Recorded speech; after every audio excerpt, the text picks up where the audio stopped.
Okay. Well, hi, I'm Doug Cockle. Most of you know me as Geralt of Rivia from the Witcher series, but I've been in many, many other games, so you may know me from other things like The Division or Quantum Break or Horizon Zero Dawn, but in almost all of them you'll probably hear a little bit of Geralt. I kind of wish I wasn't going second. I haven't got that long. I'm Sky Bennett. You'll probably. My main game is Xenoblade Chronicles 2. I was also in Lego Marvel Superheroes 2 for a spell. And a new game coming out later this year called Dragon, which is a really cool game. And now. Are you allowed to say that? Yeah. Oh, good. And now we're both here with American Truck Simulator. Perfect, wonderful. So, as Doug mentioned, you were born in the USA, but now you're living in the UK, and award-winning voice actor, best known for your Witcher 3 voicing and most of the Witchers as well, but also going with characters such as Solak, the Grove Guardian, in the legendary MMO RuneScape, which I know a lot of people might be familiar with. My boyfriend loves RuneScape. Also doing work in Time Splitters 2 and many other various popular game titles, like you mentioned, The Division and Horizon Zero Dawn. So I wanted to ask, are there any roles that you've played or characters you've voiced that maybe people who follow you and your career wouldn't know about or are lesser known? Oh, possibly. I've done a lot of games. There's a fun little game called Randall's Monday that I did a few years back, and I played two characters in that, Mel and Bob, and for both of them I had to do a little bit different kind of thing. So if you go through and you meet Mel, I think Mel is the guy in the pawn shop, and Bob, I don't remember what Bob sounded like, but I think he runs a burger stand. So you might find me in there in something that you didn't realize I was in. All right, wonderful. And obviously, you've got a lot of experience in voice recording and such.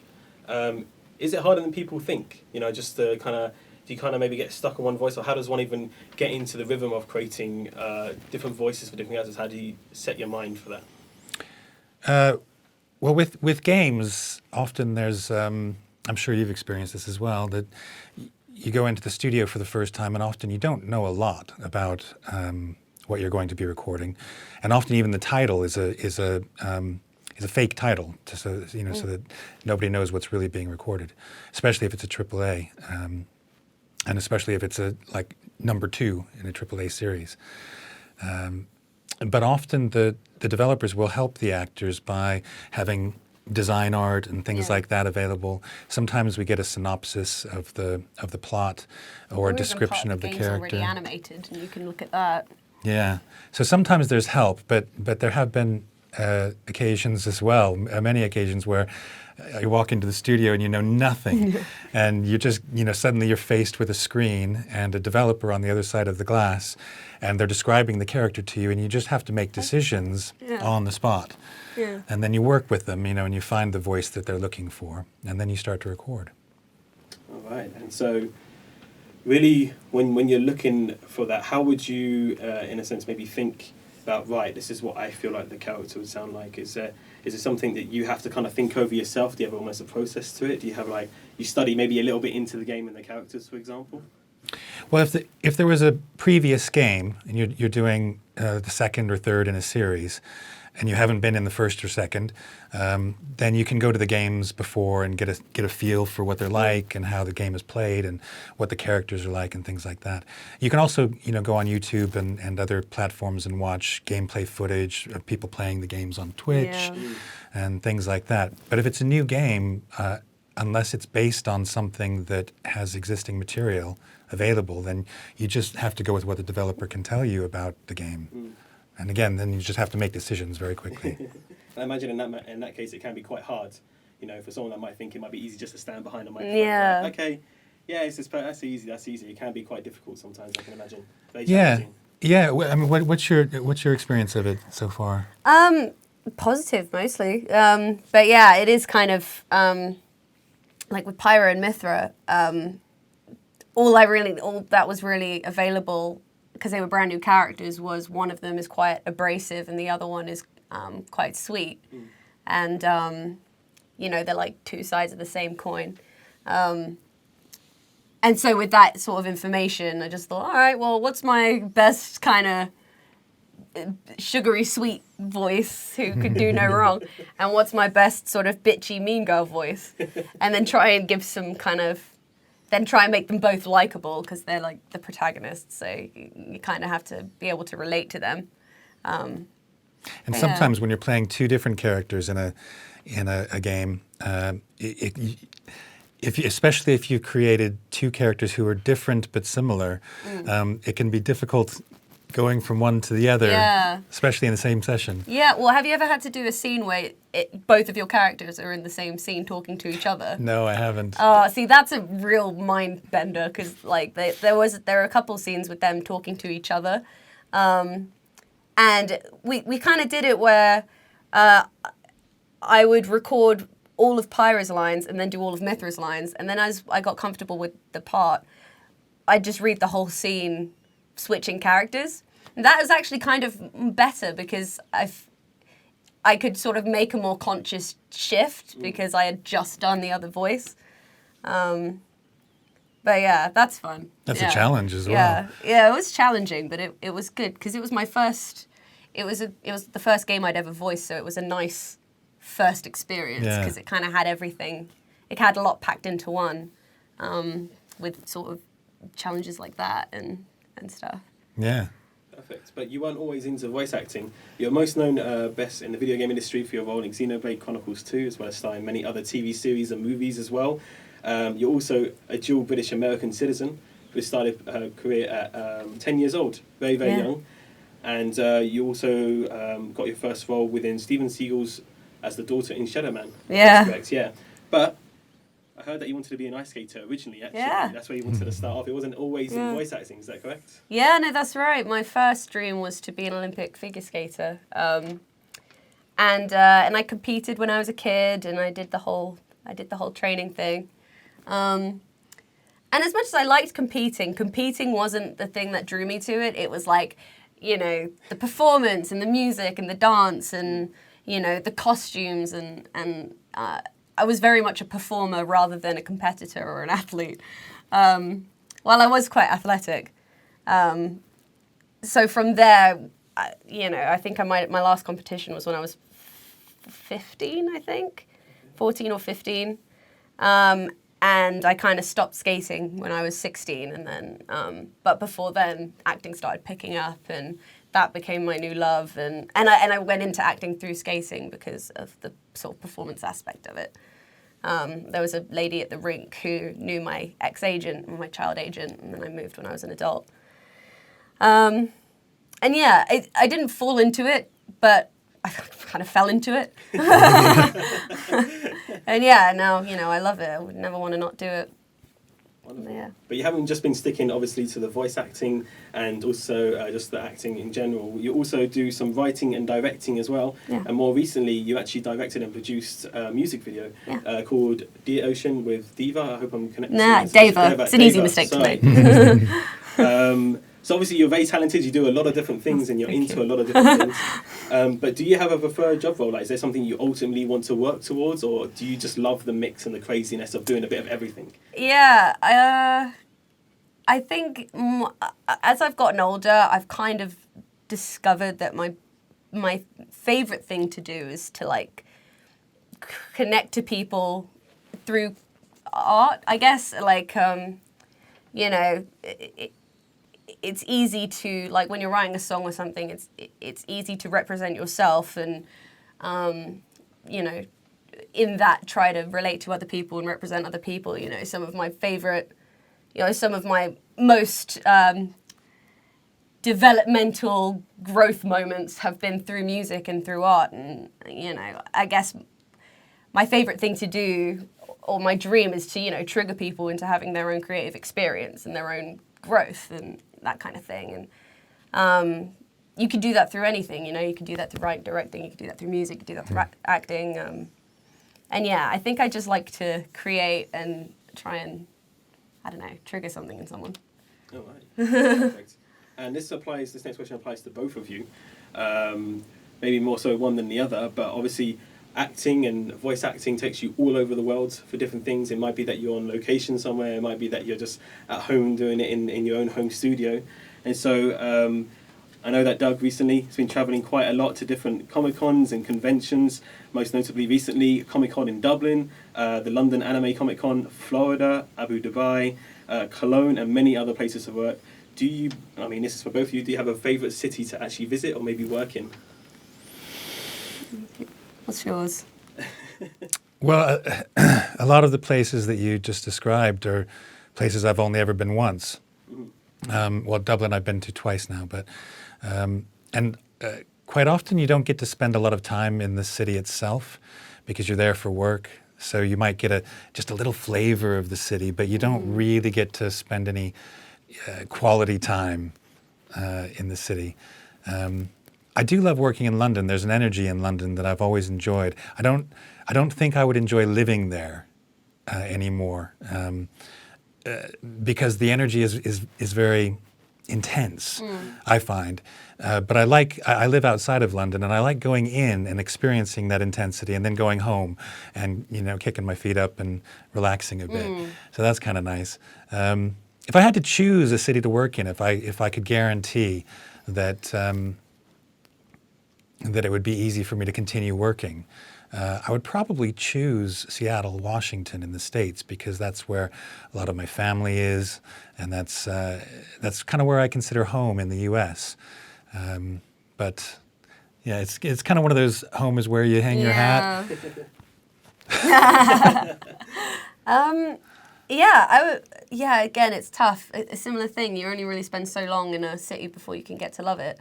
I did one movie I did many years ago was a film called Dark Floors. It was like a monster movie, but it was filming in Finland in a town called Oulu, which is just north of Helsinki, I think. I might be getting that wrong.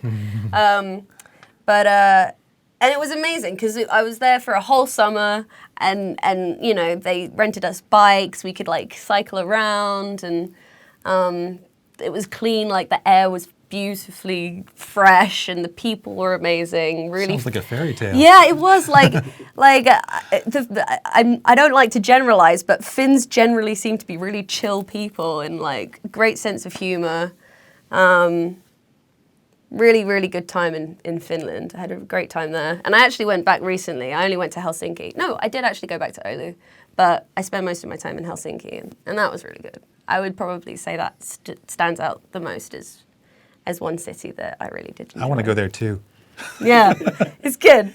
Sounds great. Yeah, I should work for their like tourism bureau. Come to Helsinki, it's great. And while you're here in our offices here in the Czech Republic in Prague, is there anything that you've really enjoyed or liked about Prague so far? I know you're still very new and fresh to it here. But is there anything that you really, really like?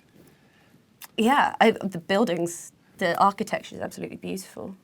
I'm a bit of an architecture freak. It's beautiful. We saw that clock on the astronomical in the square clock, yesterday, finding out that guy was blinded, so that he couldn't do a clock that beautiful anywhere else. They blinded him apparently, and to sort of get his own back, he like took a piece of the mechanism out of the clock so it would stop working.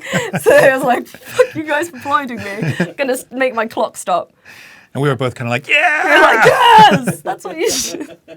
But that was cool. That was a really cool part of Prague. But yeah, again, like we haven't spent enough time here yet, really. No, not really. We only both got in yesterday afternoon. We had a great dinner last night, though. I can't remember the name of the restaurant. Do you remember it, Alex? Kovka. I don't remember actually off the top of my head. Began with a C, I think. That's Okay. right there in the square, and it was beautiful food. All right. Going back to Sky, talking more so about your characters, and Xenoblade Chronicles 2, the voice of Pyra and Mithra, if I'm hoping I'm saying that correctly. That's right. And you also heard that you auditioned actually for several characters within that game. For you, obviously having a lot more experience as well in TV series and movies and such, what was it like getting into a video game for you? Would you do more of it? And, for the future, do you think it was a good experience for you? Yeah, it was a great experience. I love it. And the games that I've done since I've loved. I think it's a really cool experience to, like, during the Dragon recording, our director said to me that apparently people pick up on a lie through like hearing someone speak before like seeing what their face is doing. So like there's a lot of pressure when you're just voicing somebody to actually sell it, because often if you don't sell it, someone's going to pick up on that immediately. So as an actor, it's a really good exercise to give life to a character just purely through your voice. And it's fun, especially like all of those like dying noises you have to do. Like when you're like running, you're like, and then you're like screaming and you like pull a vein trying to do it right.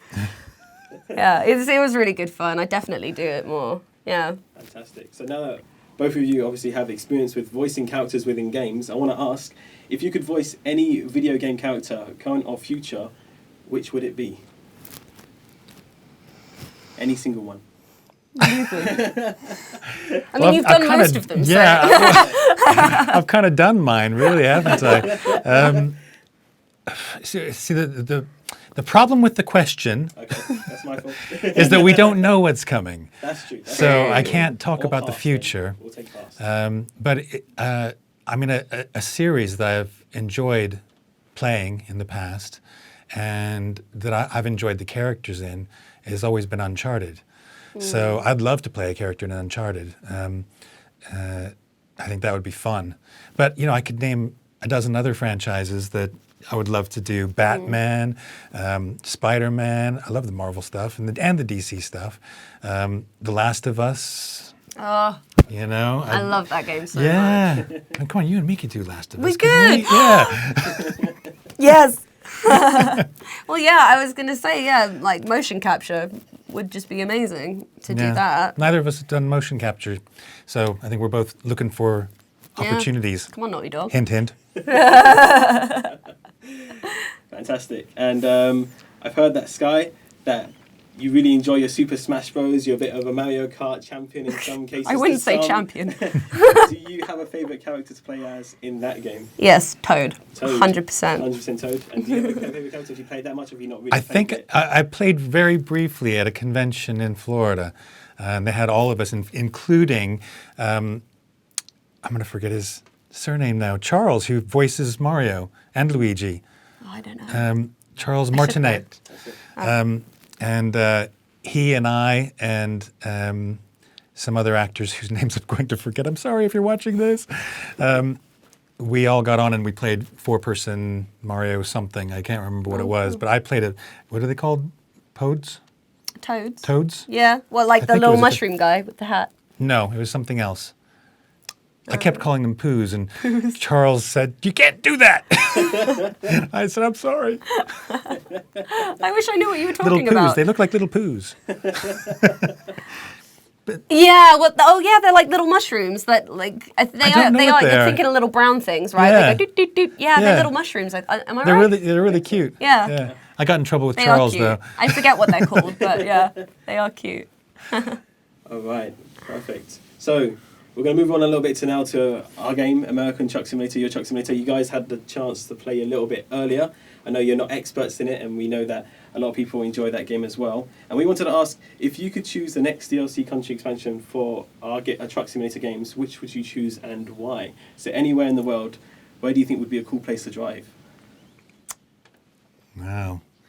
Country or continent? Oof. We'll go with country. Country. Japan. Japan would be fun because that's totally different from what Truck Simulator has done before. So Japan Truck Simulator I think would be cool. You could expand that into further Asian countries if you wanted to, but then you have to include ferries. But that could be a good challenge. You have to drive the Yeah. truck onto the ferry and then... Yeah, we actually already have that in a lot of our games, actually. Oh, well, Truck brilliant. Simulator 2. Yeah, we do have the ferry system and going across the channel to the UK, for example. Oh, there you go, see? You've already got the mechanics worked out. That's it. I'm trying to think of really good environments, like a rainforest setting, but you don't really drive a truck through a rainforest. Or Antarctica. And I'm like, yeah. Maybe like somewhere in Africa, like, I don't know, like where there's a lot of, or like the Midland in Australia or something, where there's just desert everywhere. Just in the middle of nowhere Yeah. style. It could be like a survival style truck simulator where you have like, water in the back that you need to ration, or you'll die. Fantastic. And what did you actually think earlier of your experience playing Euro Truck Simulator 2? You played on virtual reality. What were your thoughts on that? I'd love to hear what your thoughts were, how you found it, and the driving experience on there. Yeah, it was really cool. I've never really done VR before, so it was kind of disorienting going in and going out. But while I was in, I was like, you know, it's weird to be able to look around and to like see just the game and nothing else. And like I was trying to like put like I did something with my hand, or I like went to touch the dashboard and nothing happened, and I was like, oh yeah, I forgot I'm not in VR physically. But yeah, it was good. Like I didn't think I'd enjoy the game as much as I did, because I was saying I play like, you know, games where you kill things and then you just don't unless you are really bad at the game. And even then, you can't really kill anything. You can't really kill anything. You just damage your You own just truck damage and your lose vehicle. money. Yeah. But yeah, and I can definitely see how people spend hours and hours and hours just going, because it is quite chill, like It's calming. fun, yeah. And what I really like about the game, I played a bit before I came over, not a lot, just a little bit, but enough to kind of get a sense of the aspect of the game where you build a business, and you expand your base and you kit out your trucks and stuff like that, and that sounds really cool. So you know, if I had more time to play games, that's the kind of aspect of Euro Truck or American Truck Simulator that I would get into, I think. Yeah. And while you were driving through the game, did you notice anything familiar, maybe some landmarks? And did you know it was based off real life locations and roads? Did you kind of feel it was very realistic? Yeah. And you were kind of in it, the immersion?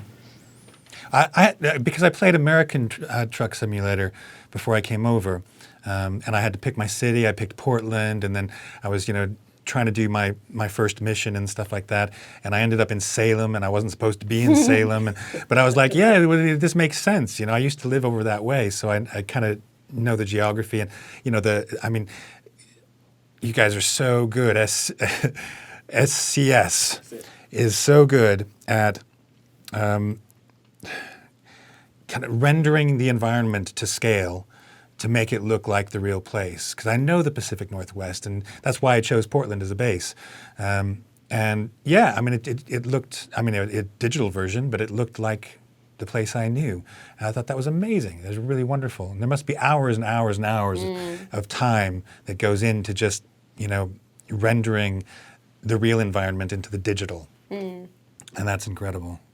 Yeah, well, going into the office and seeing people with Google Maps on one monitor and the you know, the animation on the other monitor, like, you know, they're really intricate with, you know, the scale of the scale, but the, you know, the world that you're creating, and it's cool. It's really cool. It's a really cool idea. What I think is really cool is that it's not a game that I would have necessarily chosen to play before I learned more about it.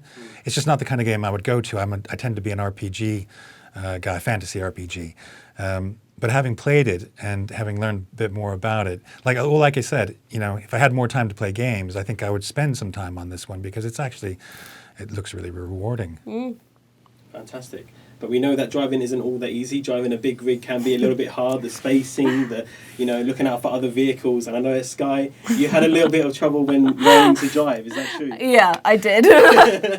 And I feel like this is going to follow me until I die. So I don't remember. I should remember. I think I passed my test like the 5th time or something. And I am a good driver. I just had bad luck the first 4 times. I did. But yeah, and it means that I'm an even better driver now because I had like extra practice. Yeah, no, it's true. And I believe it. I saw if you're driving, you're both very, very good behind the big rigs. I know you've had a little bit of experience in the past with a bit of a wider vehicle when you're driving city buses, as you were saying. But you both did fantastic on the roads. So I would trust you to be our truck drivers in the future for sure. And I was like checking the wind mirrors, so I wasn't gonna like crush any little Volvo or whatever. Yeah. I only deliberately slammed into a passenger vehicle next to me just to see what would happen. I was so tempted, but I didn't want to like. I felt bad. I was like, what if I did this? Oh no. There could be a kid in that car. All right, and another one here for Doug. I've heard that before your voice acting career and such, that you actually wanted to be a doctor, and that you are a pre-medicine biology major. I was. You was, okay. Do you think that video games, or such as like Eurotruck, can be considered like a medicine for some, like very relaxing, zen-like, etc.? Do you think there's games out there that are good for people? It's health almost in a sense, would you say?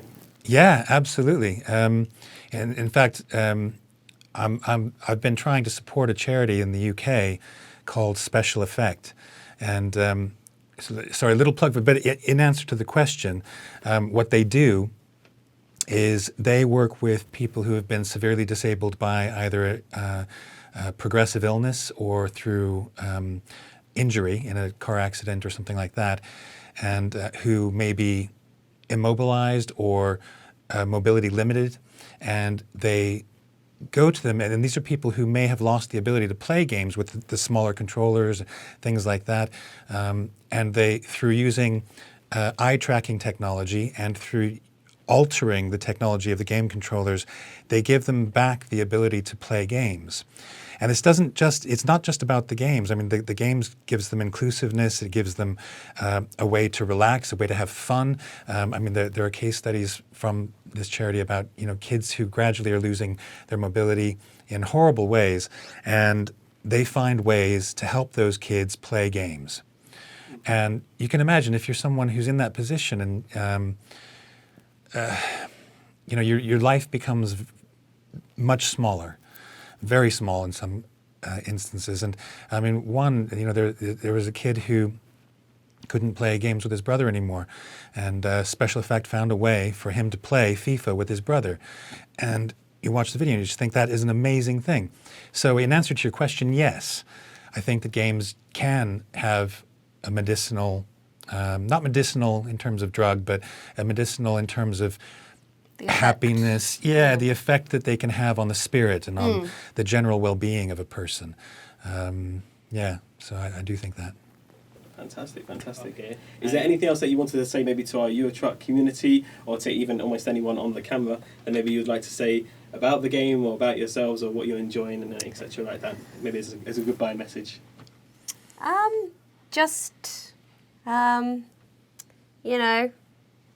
Stay healthy, live long, and keep on trucking.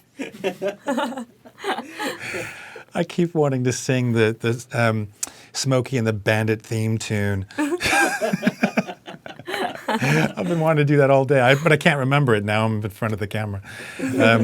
But all of you who've seen the film will know what I'm talking about. It's from the 70s. Go look it up. Smokey and the Bandit. It's a great trucking song.